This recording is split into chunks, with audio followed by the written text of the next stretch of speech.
Comienza en Radio María El grano de mostaza con Ana Hormigos.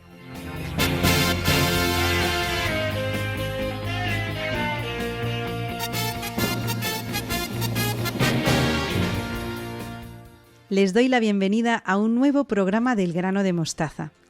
Saludo con mucha alegría a todos los que nos escuchan en directo y a los que nos siguen a través de los podcasts. Estamos en Instagram, Spotify, iVoox, Apple Podcasts y en la página web radiomaria.es.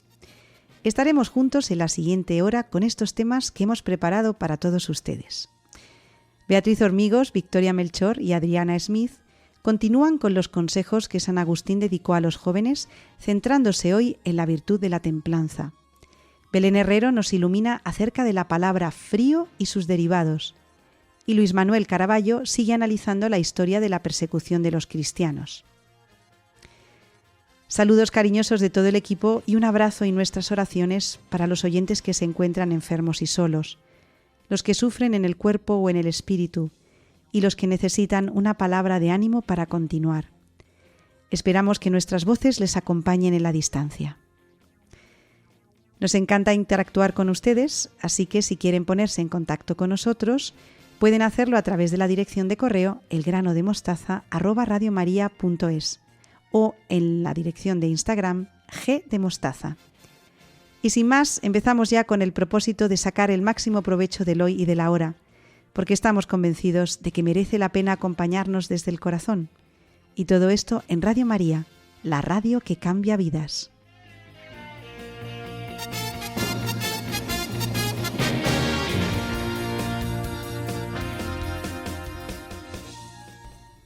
Dice San Ambrosio que en la templanza se busca y se espera, sobre todo, la tranquilidad del alma. Y para trabajar sobre ello de la mano de San Agustín, nos acompañan esta noche Beatriz Hormigos y Victoria Melchor. ¿Cómo estáis? Muy bien, Ana, muchas gracias. Muy a gusto con vosotras y un saludo cordial a todos los que nos escuchan. El mes pasado estuvimos analizando el problema de vivir en la mentira de la hipocresía. ¿Qué nos has preparado para hoy, Beatriz? Vamos a trabajar el segundo consejo de San Agustín a la juventud. Dice así: a la sobriedad en las costumbres le debe corresponder la moderación en las actitudes, en la tolerancia en el trato, la honradez en el comportamiento y la exigencia para consigo mismo. Después del consejo anterior dedicado a la pureza interior del hombre o a la limpieza de corazón, San Agustín dedica este segundo a la virtud de la sobriedad. ¿Y qué implica eso de la sobriedad? Pues cosas muy concretas. La moderación en todas las costumbres, desde la comida y la bebida hasta la manifestación de las palabras, ademanes y todas las relaciones con los otros hombres. A esta virtud se le puede llamar también templanza, una de las 4 virtudes denominadas cardinales o principales. El filósofo griego Platón afirmó que estas virtudes dirigen las líneas fundamentales del buen obrar humano. Por lo tanto, hay que conocerlas para practicarlas. Cuando San Agustín se refiere a esta virtud o a cualquier otra, no lo hace considerándolas como algo abstracto que no tiene repercusión en la vida humana, sino que por el contrario las evoca como hábitos y actos que configuran el comportamiento humano concreto. No habla de la sobriedad o de la moderación, sino del hombre o del joven que es moderado. Y creo que esto es lo más difícil, aterrizar e ir a lo concreto de nuestra vida para poder analizarlo y cambiar aquello que no está bien encauzado. Pues venga, vamos a ello. ¿Cómo se manifiesta la templanza en nosotros? Recordamos que las virtudes no son innatas en nosotros, ni son dones de la naturaleza humana, sino que hay que aprender a adquirirlas, a practicarlas, a convertirlas en costumbre y terminarán convirtiéndose en hábitos. La templanza o moderación tiene expresiones muy concretas. En el hombre moderado, la razón predomina sobre las pasiones o impulsos afectivos del corazón, los deseos, las necesidades y, sobre todo, la sensualidad. Con ello no quiere decirse que la persona sobria no pueda tener o expresar sus propios sentimientos o no pueda gozar. La virtud de la sobriedad no le hace insensible como si fuera de piedra o de hielo como pretendían los antiguos filósofos estoicos. Simplemente le lleva a que no deje pasar a los sentimientos del justo límite que marca la razón. Os dais cuenta que este mensaje no es muy actual, sino justamente todo lo contrario. ¿Cuántas veces, desgraciadamente, vemos a jóvenes que están destrozados porque se han dejado llevar por los impulsos o por los sentimientos sin pasarlo antes por el filtro de la razón? También observamos que ese freno tan fundamental en la vida no está motivado en las familias. Por tanto, necesitamos enseñar a nuestros hijos a reflexionar, a pararse, a que pidan ayuda porque lo que hacemos tiene sus consecuencias.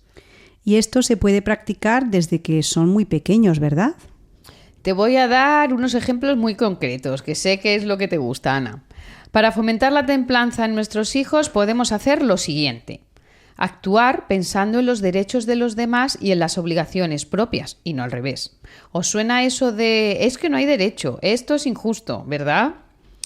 Aprender a vestirse adecuadamente, con sobriedad, decencia y elegancia, respetándose a sí mismo y a los demás. Aumentar la alegría interna y externa, al reconocer los avances realizados en su práctica continua.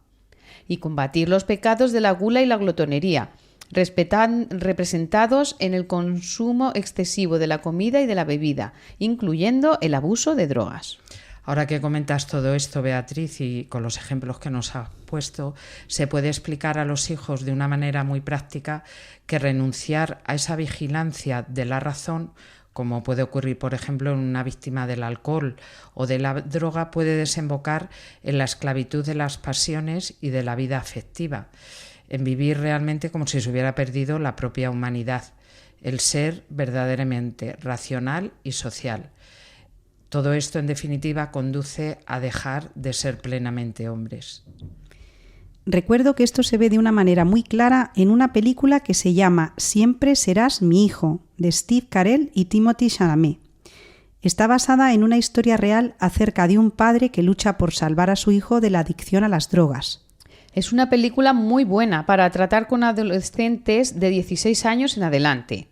Ahí se ve claramente que la falta de templanza nos destruye física y moralmente.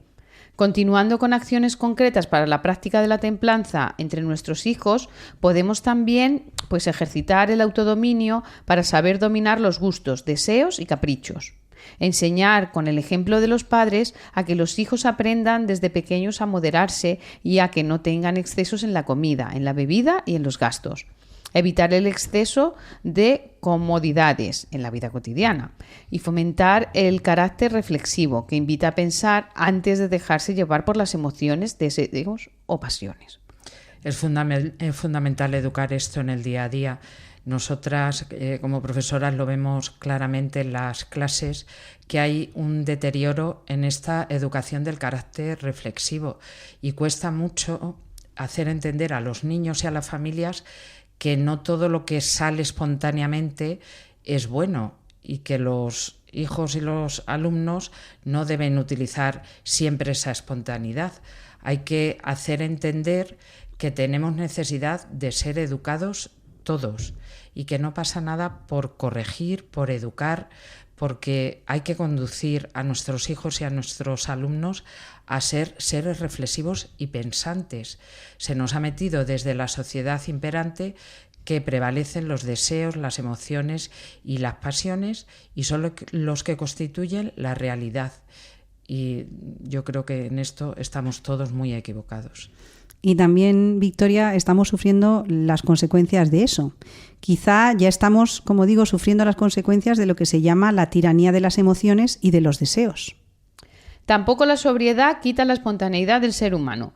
La moral enseñada por San Agustín, la moral cristiana, respeta toda la inmensa riqueza del cuerpo y de su emotividad, con sus afectos y pasiones, que son tan variadas y distintas en cada uno de los hombres y de las mujeres, con su especial y propia sensibilidad. Con el dominio de sí por la virtud de la templanza, estos aspectos de la persona se colocan en un lugar adecuado, tal como les corresponde en el orden de la naturaleza humana. Esa es la clave, integrarlos en su lugar, no dejar que nos dominen sin control. San Agustín era maestro en esta virtud porque él mismo lo había experimentado en su vida. Trabajándose en la virtud de la templanza, les damos un mayor valor a nuestras emociones y deseos, pues si se les permite que enajenen nuestra interioridad y la dominen, pasan a convertirla en víctima de un despotismo inhumano. Lo confirma el hecho de que la falta de la virtud de la templanza o de la sobriedad perjudica la salud, tal como revelan las estadísticas médicas, y además con frecuencia con una gravedad irreversible, tanto física como psíquica. ¿Cuántos ejemplos podríamos poner aquí de todos estos casos? La vigilancia racional que impide el abuso de los deseos sensibles es la que permite que el joven pueda adquirir una espontaneidad madura, una libertad plena, una libertad que no se concreta en una mera elección arbitraria, sino una libertad que elige para su propio bien. Bueno, pues ha llegado el momento de escuchar a nuestra querida Adriana Smith. ¿Qué consejos nos ofreces acerca de la práctica de la templanza?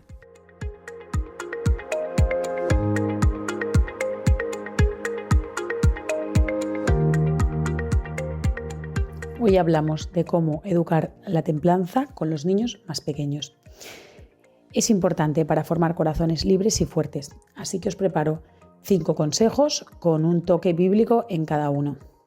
En primer lugar, vamos a ayudarles a decir basta con alegría, en cosas pequeñas, como dulces, tiempo de pantalla o juguetes, enseñarles a parar aunque puedan seguir. Por ejemplo, en esta casa nos tomamos una chuche, no 2, porque así cuidamos nuestro cuerpo y disfrutamos más. O en esta casa vemos este rato de pantalla y no más. De esta forma pueden adquirir dominio propio y moderación, y les podemos dar el ejemplo del profeta Daniel y sus amigos, que eligieron no comerse los manjares del rey para poder mantenerse fieles a Dios. En segundo lugar, les podemos proponer pequeños retos de templanza para mostrarles cómo el autocontrol pues puede fortalecer lo que nosotros queremos, de esta virtud que podemos trabajar. Por ejemplo, intentar no quejarnos en todo el día, o durante el postre vamos a esperar a que todos estén servidos para empezar. Pues de esta forma pueden ver un autodominio alegre. San Pablo compara la vida cristiana con una carrera en la que se necesita disciplina. En Corintios podemos leer: todo atleta se impone una dura disciplina, y nosotros por un premio incorruptible. En tercer lugar, da ejemplo tú primero. Mirad, los niños imitan lo que ven. Si ven a sus padres que controlan el tono de voz, que comen con moderación o que evitan caprichos, aprenden que la templanza es algo bueno. Con nuestro testimonio coherente, podemos ser también como Jesús, que ayunó en el desierto para mostrar que a veces, para abrir el corazón a lo que Dios nos pida en la oración, tenemos que estar un poco recogidos también a nivel corporal. En cuarto lugar, enséñales a disfrutar sin poseer, invitándolos a compartir juguetes, a dejar cosas o incluso a dar sin esperar nada a cambio, de vez en cuando a dar limosna. Así aprenden que la alegría no depende de tener más, sino de amar más y darse sin reservas. Aquí tenemos el ejemplo del joven rico, ¿no? Qué pena, porque no pudo seguir a Jesús porque decían que tenía demasiados bienes. El corazón libre es el que puede amar plenamente. Por último, unamos esta templanza a la oración. Vamos a pedirles a los niños pues que cuando les cueste dar algo: Jesús, ayúdame mañana a saber compartir con alegría. Jesús, ayúdame mañana a dejar el patinete en el parque. Un poco en las pequeñas cosas verán que la templanza no es solo fuerza de voluntad, sino una gracia que se puede pedir. De esta forma ven que con humildad y con confianza en Dios, pues poco a poco nos vamos acercando, ¿no? Tenemos aquí en la carta a los Gálatas, ¿no? Cuando nos dice: el fruto del Espíritu es amor, es gozo, es paz, es dominio propio, ¿no? Yo creo que con estos pequeños consejos podemos ir acercándonos también nosotros a la templanza a través de la educación de los hijos. Hasta el mes que viene.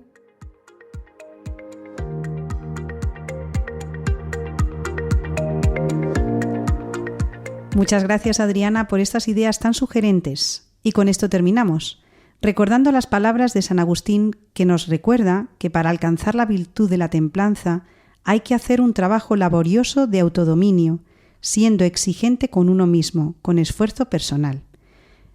Tenemos que recordar también que nos va la vida en ello. Solamente tenemos una vida y hay que aprovecharla. Y muchísimas gracias a vosotras, Beatriz Hormigos y Victoria Melchor. Nos vemos en un mes. Un abrazo muy grande y adiós. Adiós, Ana. Adiós, Beatriz. Hasta el mes que viene.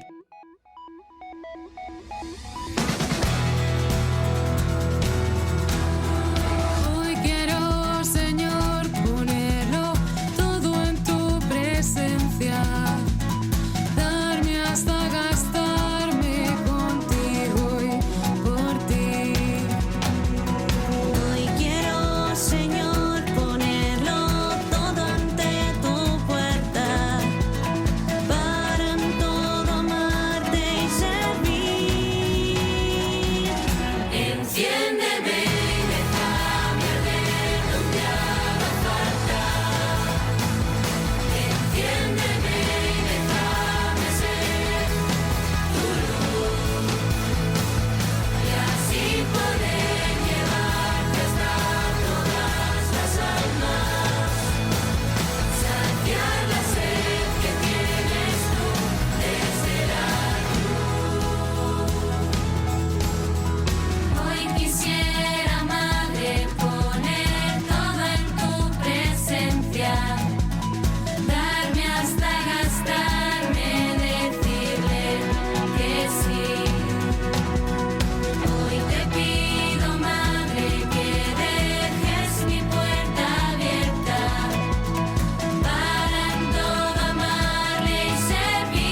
grano de mostaza. Dice el dicho popular que de los Santos a Navidad es invierno de verdad. Y para hablar de dichos y palabras nos acompaña nuestra latinista de familia, Belén Herrero. Buenas noches, Belén. Buenas noches, Ana. Pues es verdad, estamos ya en la recta final del otoño y en estos meses y en los que van a venir ya hemos sentido la llegada del frío. Así que a esta palabra le vamos a dedicar la sección de hoy. Por lo tanto, Belén, hablamos del frío. Y según definición de la RAE, el frío se define como la ausencia de calor y describe un estado en el que la temperatura es muy inferior a la ordinaria del ambiente. El frío es en realidad una pérdida de energía térmica. De hecho, llamamos frío a la capacidad que tenemos de sentir esta diferencia de temperatura.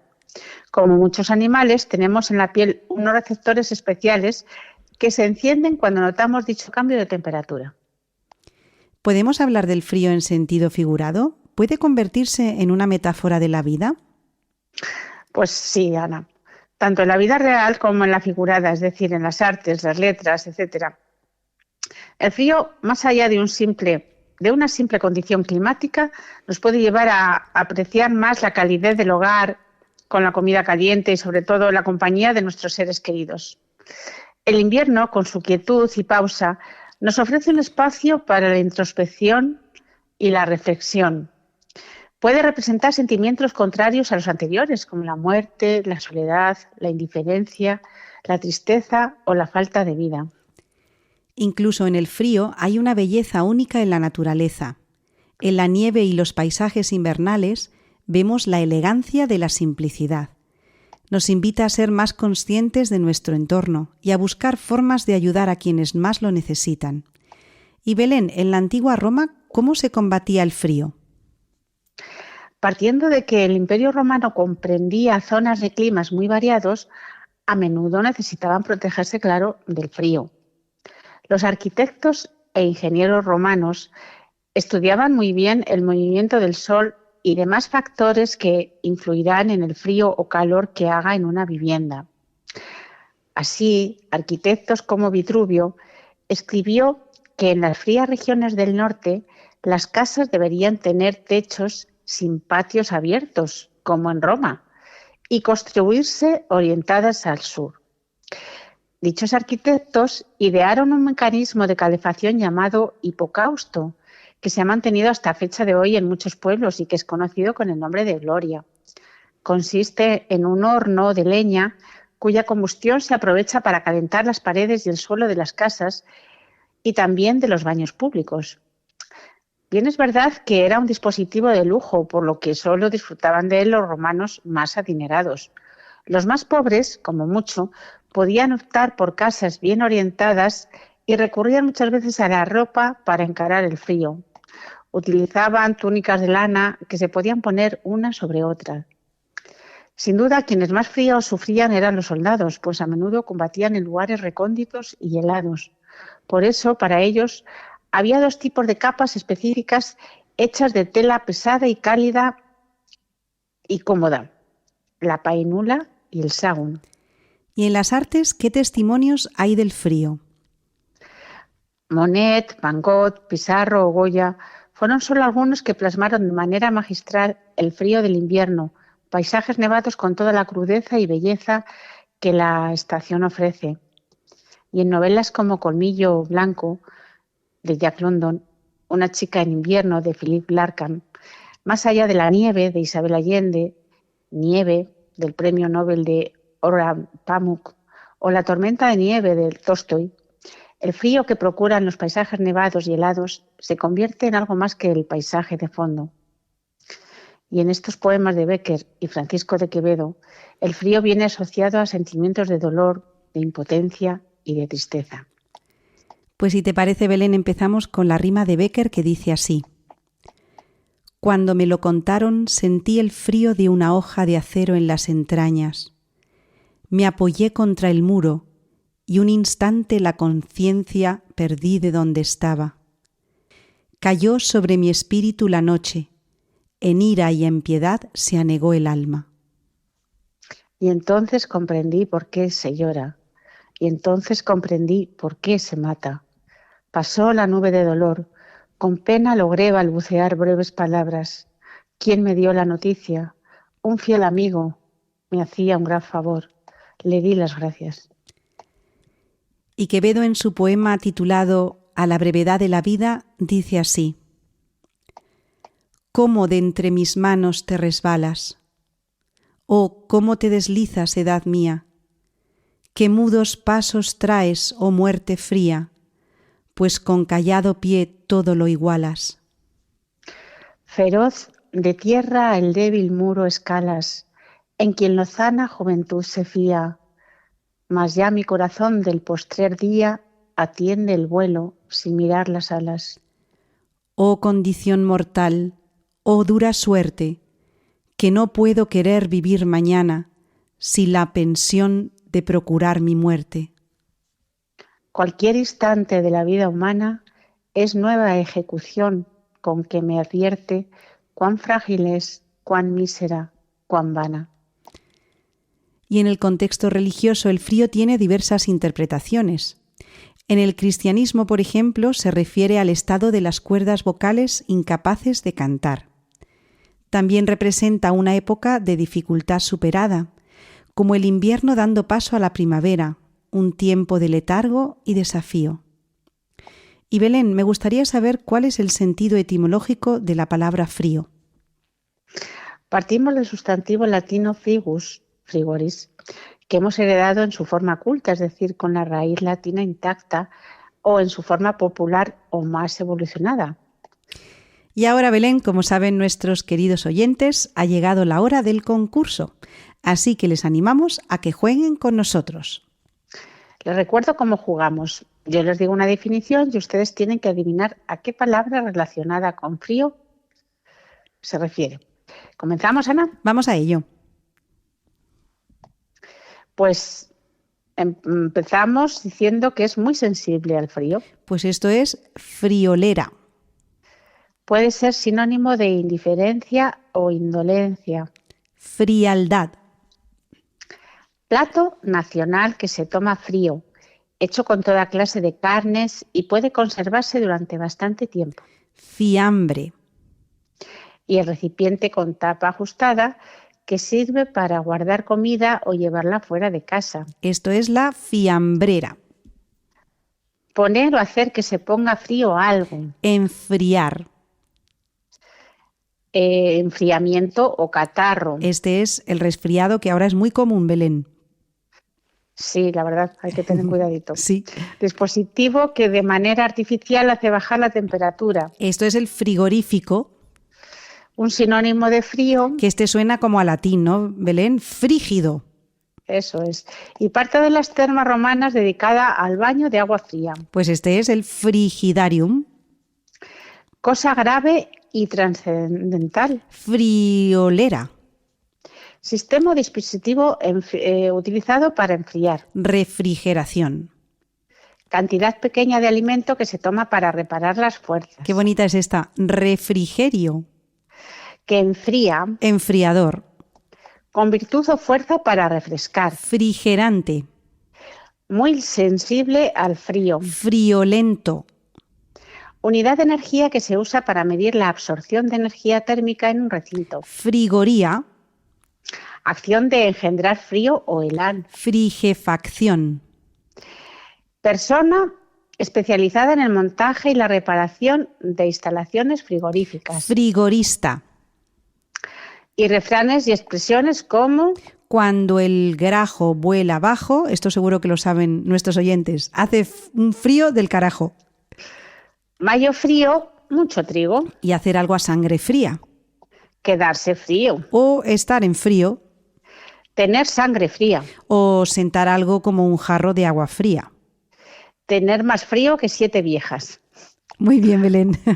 Bueno, pues nos vamos, Ana, deseando a nuestros escuchantes que disfruten del frío, que es lo que toca ahora. Un beso y con esta frase de Aristóteles nos despedimos hasta el mes que viene, que dice así: para poder apreciar la belleza de los copos de nieve es necesario estar en medio del frío. Pues mientras suena esta canción del jinete que nos has traído hoy, te despido hasta el mes que viene, querida Belén Herrero, deseándote que el frío de la indiferencia y el egoísmo no se apoderen de nuestros corazones, que están hechos de carne. Así que un abrazo y adiós. Adiós, hasta el mes que viene, Ana. Los bandoleros cantan las espuelas en la luna negra de los bandoleros cantan las espuelas. Ay, caballito negro, ¿dónde llevas tu jinete muerto? ¿Dónde llevas tu jinete muerto?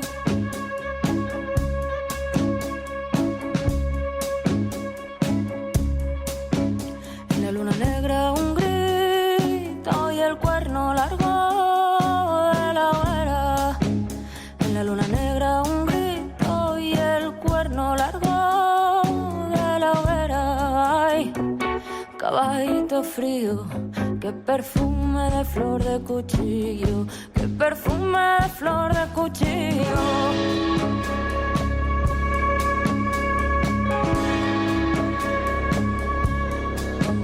Las duras espuelas del bandido inmóvil que perdió las riendas. Las duras espuelas del bandido inmóvil que perdió las riendas. Ay, caballito negro, ¿dónde llevas tu jinete muerto? ¿Dónde llevas tu jinete muerto?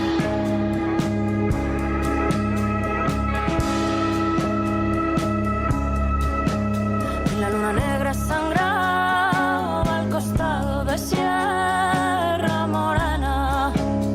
La luna negra sangraba al costado de Sierra Morena. Ay, caballito frío, qué perfume de flor de cuchillo, qué perfume de flor de cuchillo.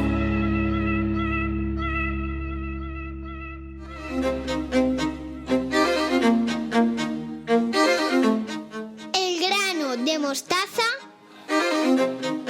en Radio María.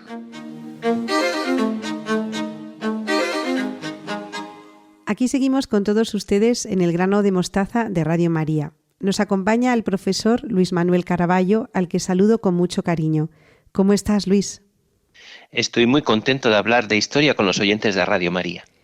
Continuamos analizando la situación de la persecución que han vivido los cristianos a lo largo del tiempo. Y hoy nos vamos a centrar en el siglo XX. Durante la Primera Guerra Mundial, el Imperio Otomano emprendió una política de islamización que consideraba a los cristianos como enemigos internos. En este periodo se perpetró el llamado genocidio de Saifo, que costó la vida a unos 250.000 cristianos arameos y asirios. Muchos fueron deportados a pie, con vejaciones y asesinatos de hombres, ancianos y niños, y muchas mujeres fueron convertidas en esclavas, e incluso fue marcada su piel. Testigos de todo ello fue el conocido militar y escritor venezolano Rafael Nogales Méndez. En 1916, los franciscanos de Alepo escribían con dolor: «Hemos perdido a todos nuestros fieles, han sido deportados o asesinados, y nuestras iglesias están vacías». Quizá este es el objetivo final de las persecuciones de los cristianos, la total erradicación de la religión cristiana de la sociedad. Sí, y además, con el fin del conflicto, tuvo lugar un cambio radical. Se produce un mandato británico sobre Palestina. Como consecuencia de esta guerra, sucedió la famosa Declaración de Balfour en 1917. En ella, el ministro de Exteriores, el británico Arthur Balfour, envió una carta al barón Lionel Walter Rothschild, líder de la comunidad judía británica, en la que expresaba el respaldo del gobierno británico al establecimiento de un hogar nacional judío en Palestina. Aunque la declaración afirmaba que no se perjudicarían los derechos civiles y religiosos de las comunidades no judías, la realidad ha sido bien distinta. ¿A qué te refieres? 100.000 inmigrantes judíos llegaron a Tierra Santa en los primeros años, tras esta declaración de intenciones, impulsados por el sionismo, movimiento nacionalista que buscaba restablecer un hogar judío en la tierra histórica de Israel. Ya en 1919, el informe King-Crane, promovido por el presidente estadounidense Woodrow Wilson, reconoció cientos de testimonios de cristianos que temían la imposición de un Estado sionista. Un sacerdote melquita declaró: «Tememos que en Palestina sea entregada a quienes nos ven como intrusos en nuestra propia tierra. Si así sucede, nuestra fe corre peligro de desaparecer aquí». ¿Y cuál era la situación de Tierra Santa en aquel momento? En 1922, la población del mandato británico, incluyendo Cisjordania y Transjordania, estaba compuesto por unos 589.000 musulmanes, 83.000 judíos y 71.500 cristianos, y 7.000 personas de otras confesiones. El escritor palestino cristiano Jorge Antonius, en su obra El despertar árabe, denunció cómo la política británica de divide y vencerás radicalizó a ambos bandos. La compra de tierras por colonos judíos provocó el desplazamiento de familias cristianas, y los frailes franciscanos denunciaban que las iglesias y conventos quedaban atrapados en disputas legales interminables. En 1929, durante los disturbios en Jerusalén, fue asesinado el hermano Francisco, un laico franciscano que defendía las propiedades de la Santa Sede. La Iglesia denunciaba que familias que habían vivido por siglos en la misma calle recibían avisos legales para desalojar sus casas. A finales de los años 30, durante la Gran Revuelta Árabe, el Patriarcado Latino informaba a Roma: «Nuestras familias viven bajo amenaza constante». Podríamos decir, Luis, que fueron echados de sus propias casas y que la situación no cambió para mejor, ¿verdad? Sí, y la Segunda Guerra Mundial y el terrible holocausto del pueblo judío por los nazis, que produce millones de muertos, también produjo un cambio radical de fronteras y desaparecieron los antiguos estados y también se crearon otros nuevos, con cientos de miles de refugiados y desplazados.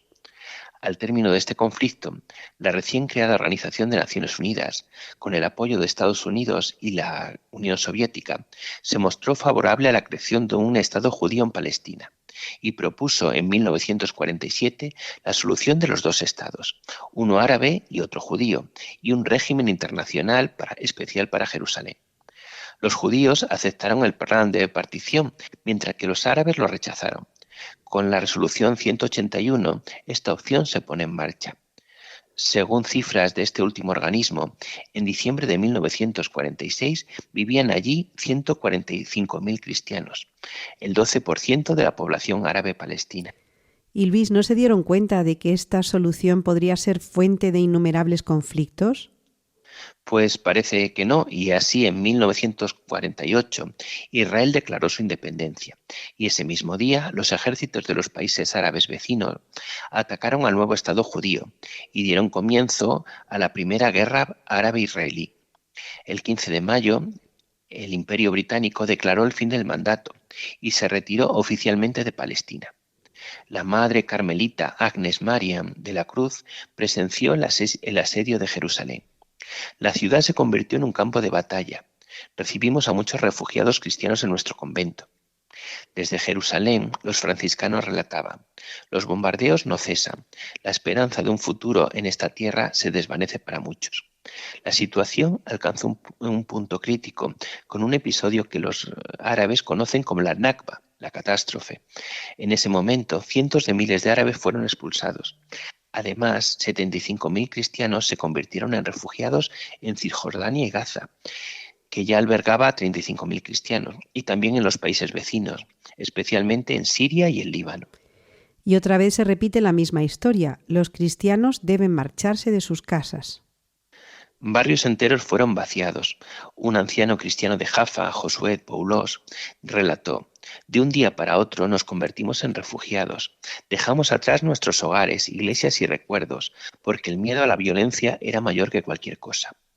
Un padre franciscano de Belén escribió: «Ver partir a nuestras familias es como perder parte de nuestra historia. Cada hogar vacío es un dolor que pesa sobre la comunidad entera». Y el Papa Pío XII expresó su preocupación por los cristianos en Tierra Santa. Un sacerdote de la custodia franciscana relataba que tras la guerra, las campanas de muchas iglesias dejaron de sonar, porque ya no había feligreses que respondieran a su llamada. Y Luis, ¿mejoraron las condiciones de los cristianos en la segunda mitad del siglo XX? Pues durante los años 50 y 60, la situación económica se volvió aún más crítica, acelerando la inmigración. En 1952, el padre Jacques Hamel visitó Tierra Santa y escribió: «Los cristianos de Palestina viven con incertidumbre y miedo». En 1962, Ayuda a la Iglesia Necesitada alertaba: «El éxodo de los cristianos de Tierra Santa es alarmante. Si no actuamos, los lugares santos quedarán como museos infieles». En 1967, tras la Guerra de los 6 días, la ocupación israelí de Cisjordania, Jerusalén Este y Gaza añadió una nueva etapa de incertidumbre. Las comunidades cristianas quedaron bajo el control militar, sufriendo restricciones de movimiento, hostigamientos y una creciente sensación de vulnerabilidad. El Papa Pablo VI pidió entonces protección para las comunidades cristianas. En 1968, el Patriarcado Latino informaba a Roma: «Cada misa en Jerusalén se celebra bajo el temor de que falten fieles». Y durante los años 70, la situación continuó deteriorándose, con más conflictos, sobre todo en 1976, como la conocida como Guerra del Yom Kippur. El hecho de conocer la historia nos da una perspectiva diferente a la hora de enfrentar el presente.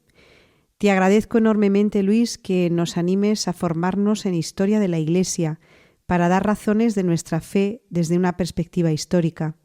Principalmente, Luis, cuando se repiten hasta la saciedad hechos históricos tergiversados para hacer daño a la Iglesia y se olvidan otros que no interesan. Así es, no podemos permanecer en silencio, nuestros hermanos cristianos nos necesitan. Pues muchas gracias, Luis Caraballo, por estas reflexiones acerca de las persecuciones de los cristianos en la historia. Continuaremos el mes que viene con el mismo tema. Un abrazo y adiós. Un abrazo, Ana, hasta el mes que viene.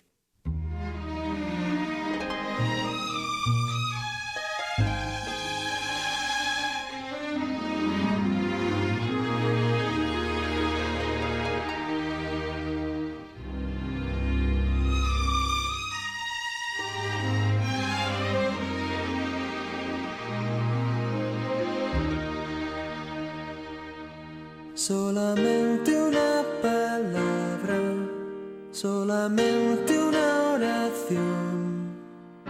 Cuando llegue a tu presencia, oh Señor, no me importa en qué lugar de la mesa me hagas sentar, o el color de mi corona, si la llego a ganar. Solamente una palabra, si es que aún me queda voz, y si logro articularla en tu presencia. No te quiero hacer preguntas, solo una petición. Y si puede ser a solas, mucho mejor. Solo déjame mirarte cara a cara y perderme como un niño en tu mirada, y que pase mucho tiempo y que nadie diga nada, porque estoy viendo al Maestro cara a cara. Que se ahogue mi recuerdo en tu mirada. Quiero amarte en el silencio y sin palabras, y que pase mucho tiempo y que nadie diga nada. Solo déjame mirarte cara a cara.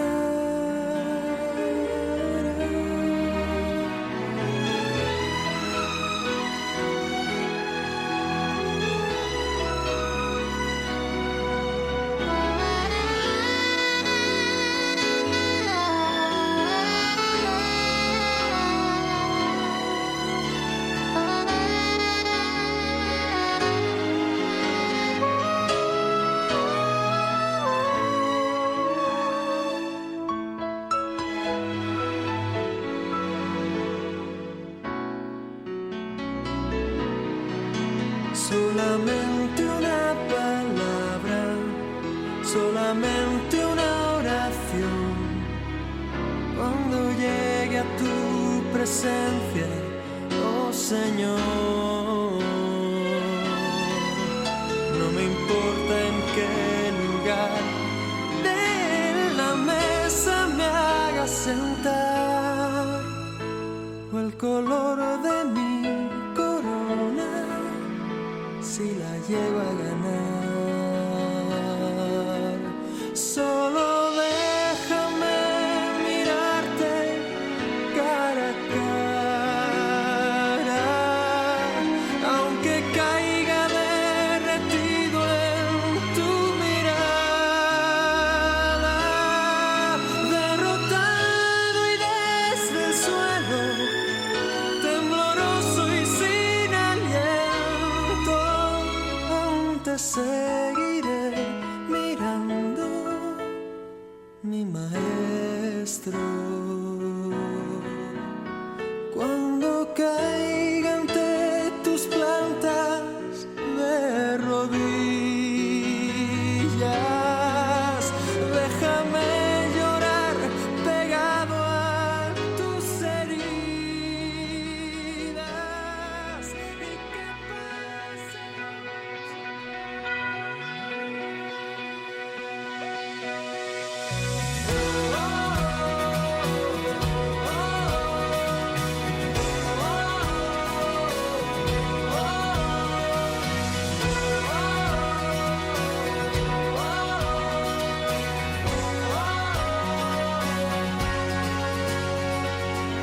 Busco el beso, la revolución, un mensaje que... Juntos hemos sembrado nuestro pequeño grano de mostaza y juntos también debemos trabajar para que dé mucho fruto en nuestras familias y en la sociedad. Tierra que alguien lo rompió.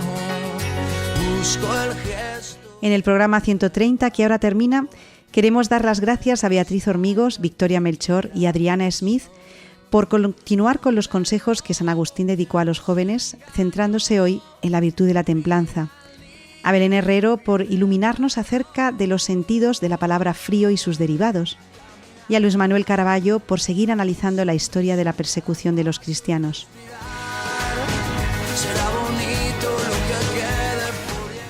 Nos vamos hasta el próximo 17 de diciembre de 2025 con un nuevo programa del Grano de Mostaza, pero ustedes pueden quedarse en Radio María, la radio que acompaña el corazón. Seguimos a su disposición en la dirección de correo elgranodemostaza@radiomaria.es y también en Instagram gdemostaza. Si desean recuperar el programa de hoy para volver a escucharlo o para compartirlo, pueden hacerlo en la página web radiomaria.es en la sección podcast, escribiendo el nombre de nuestro programa El Grano de Mostaza. Les dejamos con los servicios informativos. Los llevamos a todos en el corazón. Muchas gracias por seguirnos en Radio María. Hasta el mes que viene, un abrazo y nuestra oración para todos.